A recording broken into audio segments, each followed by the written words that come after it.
and I'll be doing it in OBS as well.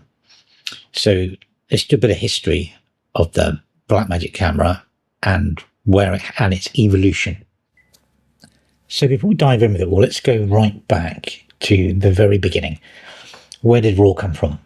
So early 2000s, you can see on my beautifully made chart here, we had RAW and still photography. I could see they are CR2, NEF.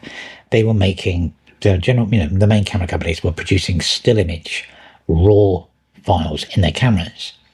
And then in 2007, a good thing or a pretty bad thing happened. Red released the Red 1 and Red codec, but what they did, they patented the ability to compress RAW files in a container.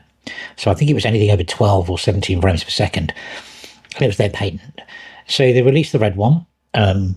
Great camera, very expensive, and it went out to, Hollywood started to take it on board.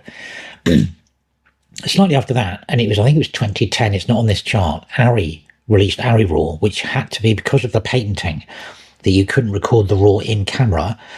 The Arri RAW was recorded externally to codecs recorders.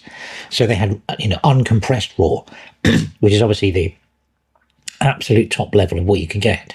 And then in 2011, there must have been some deal or licensing thing done with Canon and Red, because they produced the Canon RAW.